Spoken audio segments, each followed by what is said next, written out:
जय हिंद, नमस्कार। स्वागत है आपके अपने YouTube चैनल स्टैंड बीपीएससी में। एक बहुत बड़ा अपडेट है, बहुत बड़ा अपडेट। बीटीएससी इंस्ट्रक्टर, जिस तरह बीटीएससी एनएम के साथ हुआ वैसे ही बीटीएससी इंस्ट्रक्टर के साथ होने जा रहा है।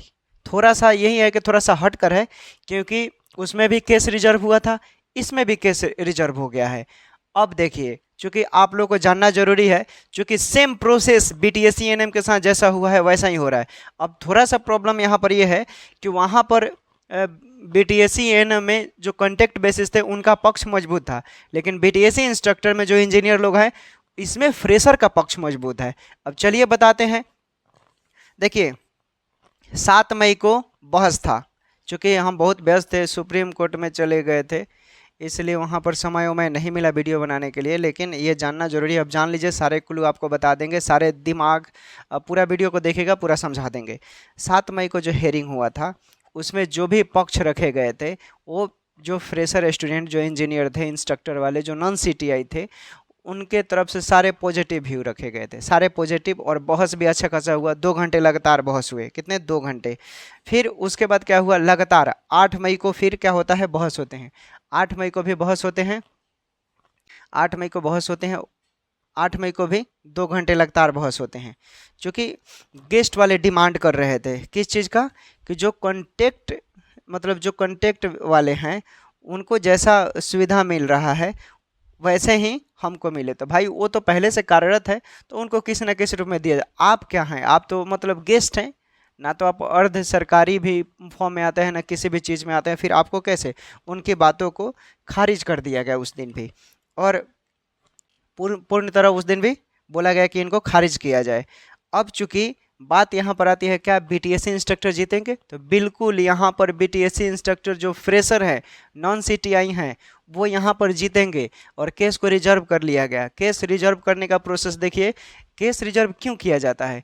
केस रिजर्व इसलिए किया जाता है कि अब कोई भी दलील बाकी नहीं रह गया। सारे दलीलों की जज साहब ने, कोर्ट ने सबकी बातें सुन ली। अब कोई इसमें इन्वॉल्व नहीं हो सकता है, क्योंकि सारे बातों को सुन लिया गया। क्योंकि बीटीएससी इंस्ट्रक्टर में जो नेतृत्व करता है, जैसे परवीन भैया हुए, तो वो इसमें क्या है, इंटरवेनर हैं। ठीक है, परवीन सर इंटरवेनर है। और इसमें एक और चीज़ है, देखिए, अब तो केस रिजर्व हो गया है, क्योंकि जो कॉन्टेक्ट वाले, जो गेस्ट वाले हैं, उन लोगों ने प्लान बना लिया। उनकी संख्या कितनी है? 1200 से 1300 उनकी संख्या है।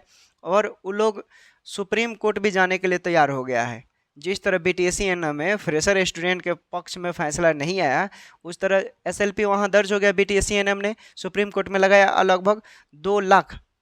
आप लोग को जानकर बहुत खुशी होगी, बीटीएससी इंस्ट्रक्टर वाले जो परवीन सर हैं, तो रिक्वेस्ट करेंगे अगर आप मेरी वीडियो देख रहे हैं, चूँकि हम खुद, मेरा पहले का वीडियो देखिएगा, हम खुद उसमें इन्वॉल्व है, उस केस में खुद हम इन्वॉल्व हैं। और हम लोग कैबिनेट और एसएलपी दर्ज कर आए हैं। और उसमें जो लागत खर्च भी है लगभग 2.5 लाख के आसपास। सुप्रीम कोर्ट में कोई भी मिनिमम अगर केस फाइल करेंगे, मिनिमम, तो समझ लीजिए कि 2 से 2.5 लाख।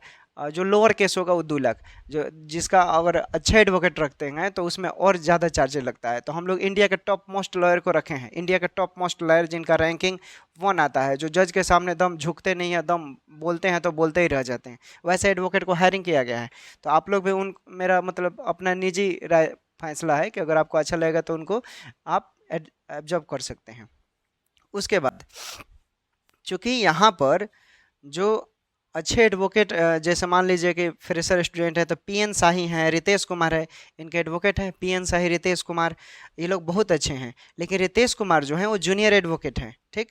और चूँकि बात करते हैं जो पीके शाही है ना, पीके शाही के बाद अगर हाई कोर्ट में अगर कोई एडवोकेट आते हैं तो पीएन शाही है, पीके शाही के बाद पीएन शाही का ही स्थान है उसमें। चूँकि अब गेस्ट वाले के पास कोई मुद्दा नहीं रहा, ठीक है ना, कोई मुद्दा नहीं रहा। गेस्ट वाले के एडवोकेट भी बोल रहे हैं कि 25 नंबर इनको नहीं मिलना चाहिए, क्योंकि ये कॉन्टेक्ट वाले तो हैं नहीं, क्योंकि इनके गेस्ट वाले के एडवोकेट ने भी ये क्लियर कर दिया कि इनको, गेस्ट वाले हैं, इनको 25 नंबर कहाँ से मिलेगा। कॉन्टेक्ट वाले होते तो इस पर बात किया जाता। ठीक, तो क्लियर है। चूँकि के बहाली में रोस्टर चूँकि बना नहीं है, आरक्षण का पालन ही नहीं हुआ है, ठीक है, डिजिट का रूल ही पालन नहीं हुआ है, प्रिंसिपल अपने मन से इसमें जिसको मन किया उसको रख लिया, ठीक। तो गेस्ट वाले ही संविदा वाले को पीछे पड़ गए हैं, अब पूरी तरह से गेस्ट वाले संविदा वाले के पीछे पड़ गए हैं, उनके नौकरी खाने पर तुले हुए हैं, ठीक है।